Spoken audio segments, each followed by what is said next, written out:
The loudest man in the room is never the strongest. The one who talks too much gives everything away, his plan, his fear, his weakness. But silence keeps them guessing. You don't protect your peace by running from people. You protect it by learning when not to speak, when to listen, when to disappear. Because silence isn't empty, it's full of answers. And in my world, it's the only thing that's kept me alive. Silence is power, not absence.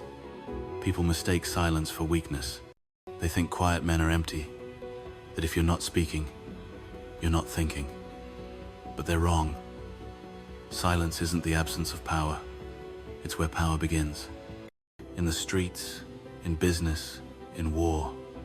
The man who controls the noise controls the outcome. Thomas Shelby doesn't talk because he has nothing to say. He stays silent because every second of silence makes the other man uncomfortable. And in that discomfort, truth starts to slip out. People reveal who they are when they can't handle being quiet. Their nerves twitch. Their confidence cracks. Their need for validation spills through their words. Silence is the mirror that shows you everything about another person while showing them nothing about you. That's why Shelby uses it like a weapon. Because the less you speak, the more they reveal. The more they reveal, the more you know.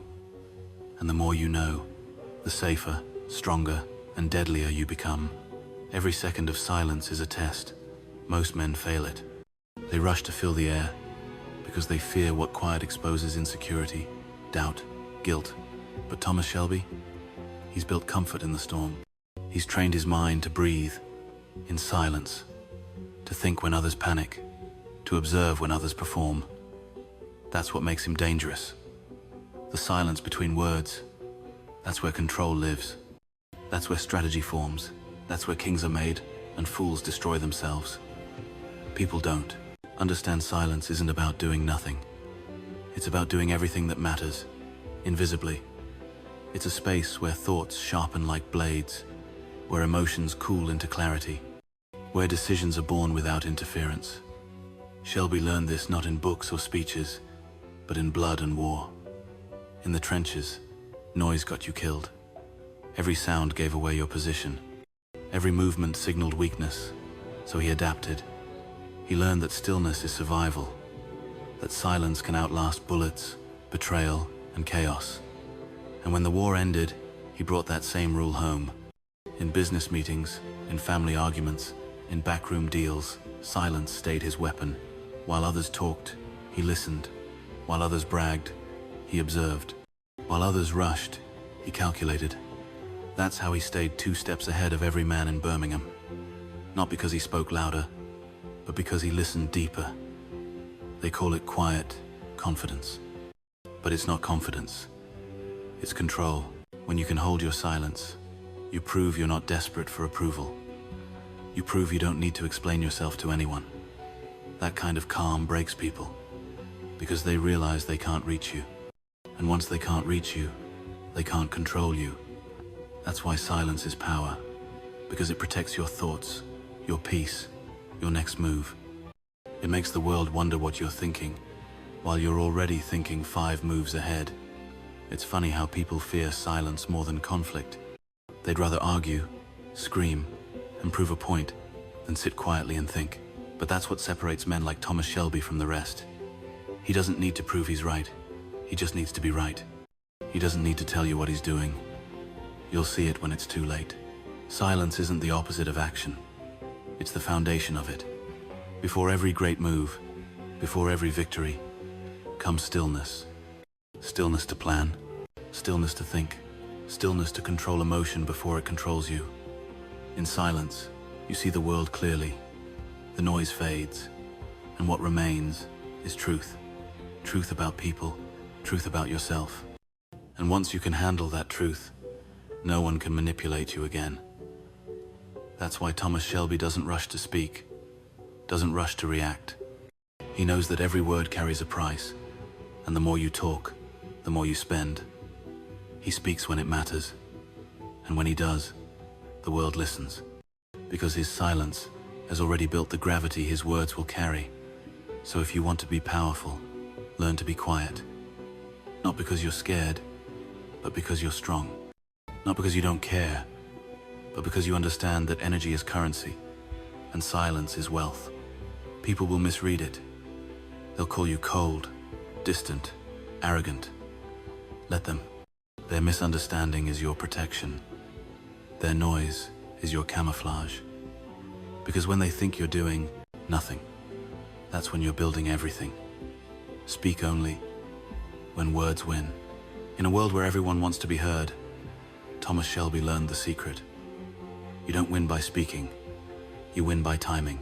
Words are like bullets once fired. You can't take them back. Most men waste them. They shoot without aiming, talk without thinking, and reveal without realizing. And then they wonder why they lose their leverage.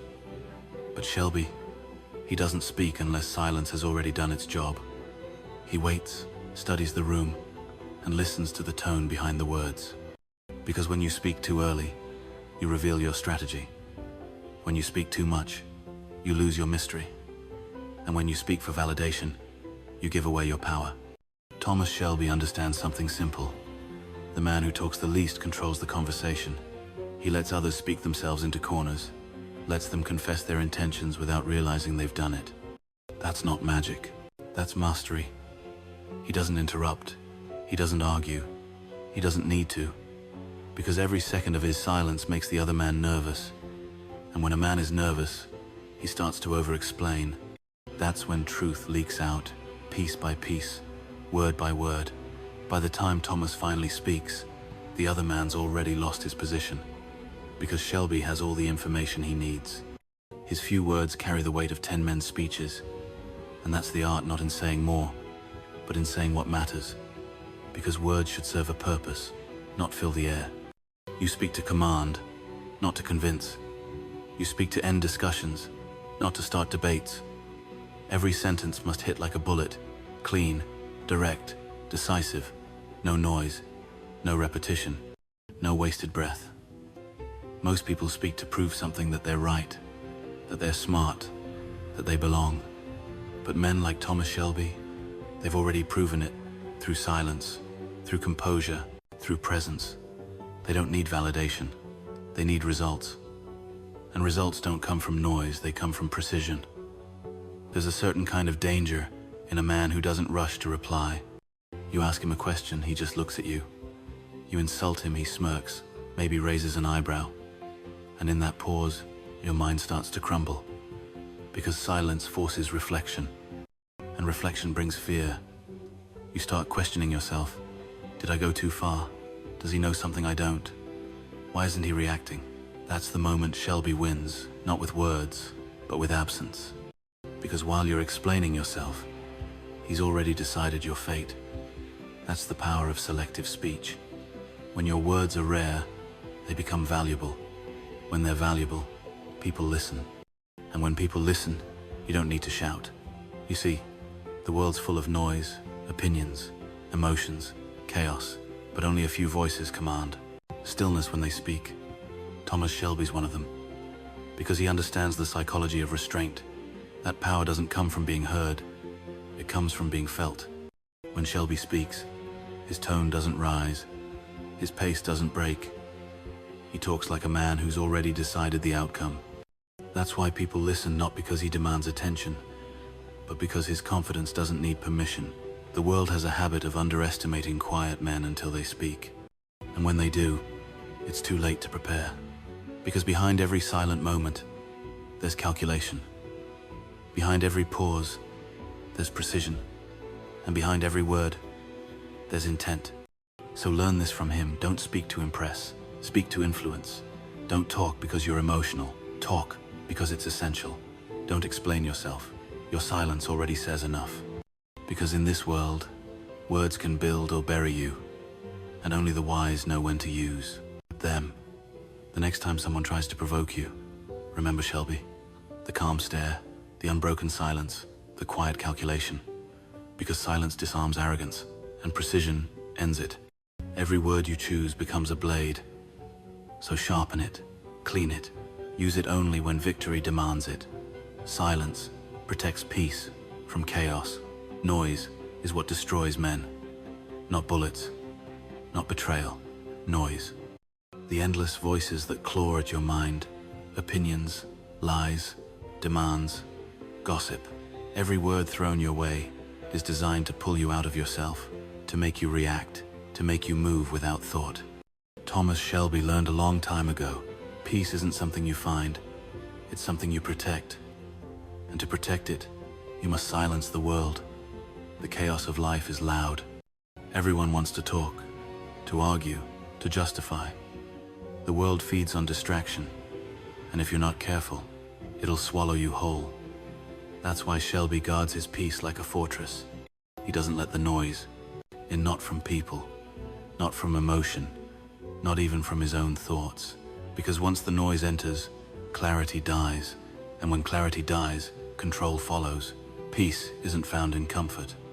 It's found in control, in knowing what deserves your energy and what doesn't. Most men waste their strength trying to fix chaos that isn't theirs. They argue with fools, chase opinions, and defend themselves against people who'll never understand them. But Shelby, he lets silence answer, because silence kills noise faster than words ever could. No argument survives the man who refuses to engage. No gossip thrives when there's nothing to feed on, and no chaos grows in the presence of discipline. Every time someone tries to provoke him, a rival, a politician, a brother, even he doesn't shout. He observes. He waits. He speaks only when action is already decided. That's how he keeps peace in a world built to destroy it. That's the power of internal silence. It isn't about muting the world. It's about mastering yourself.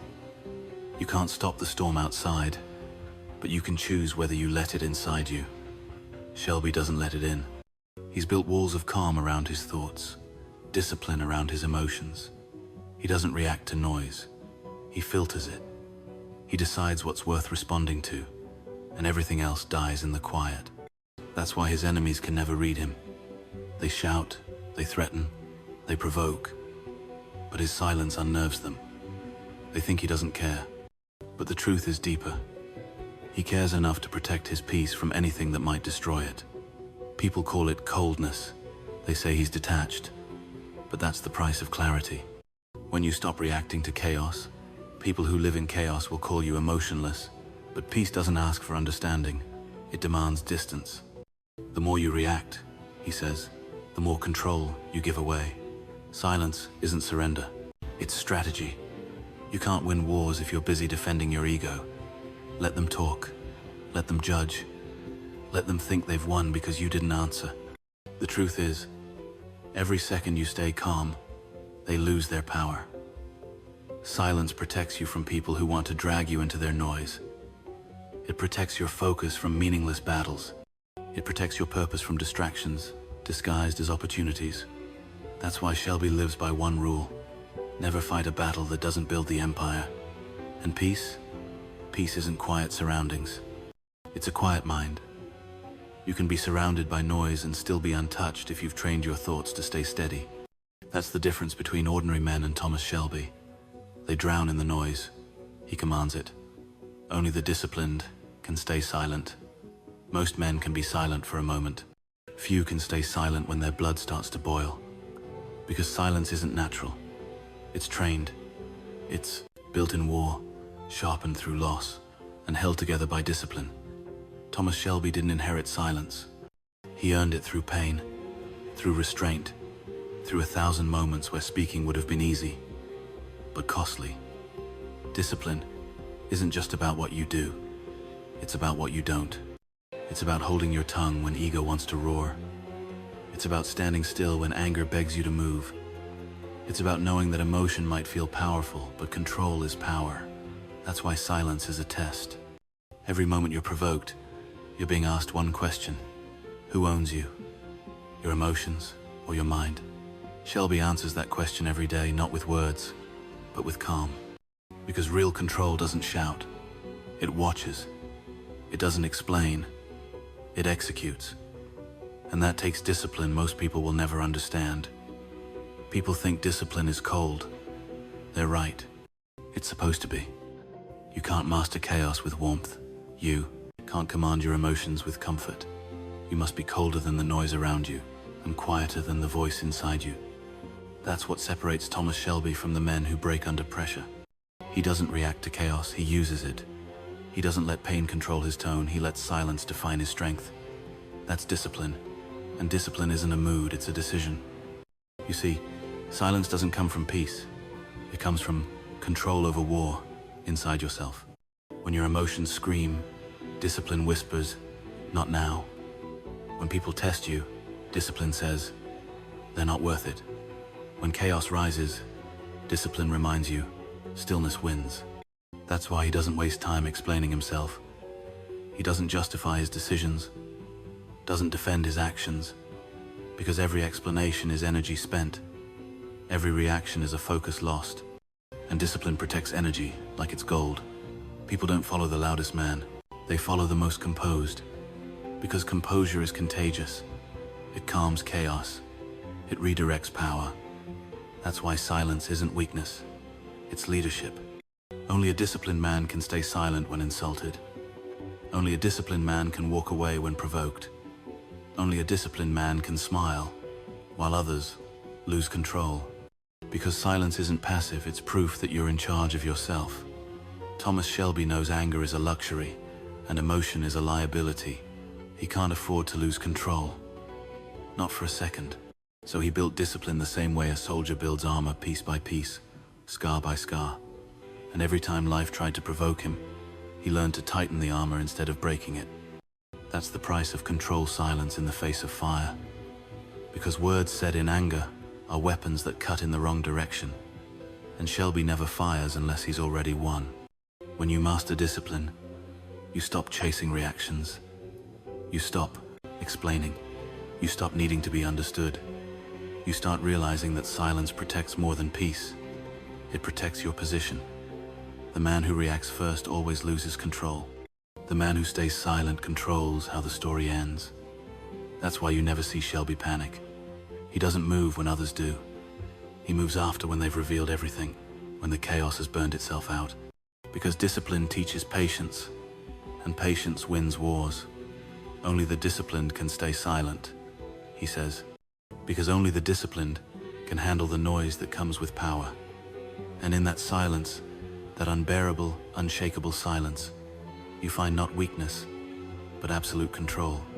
Control over your thoughts, your emotions, your timing, your enemies. That's not just power, that's mastery.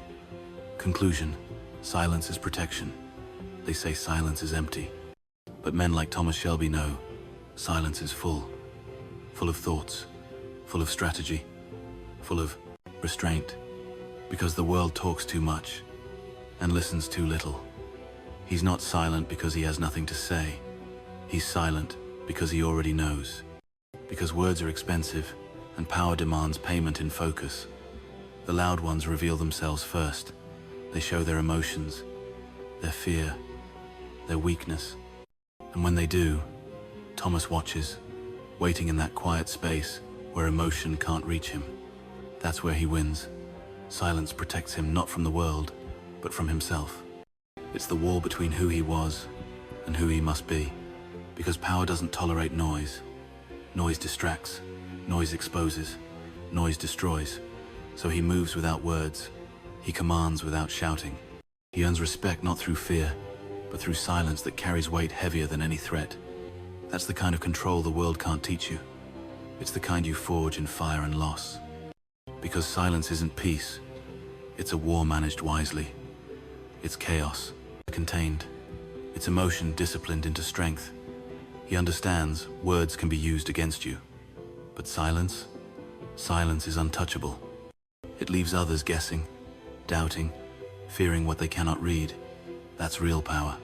When you control your tongue, you control the room.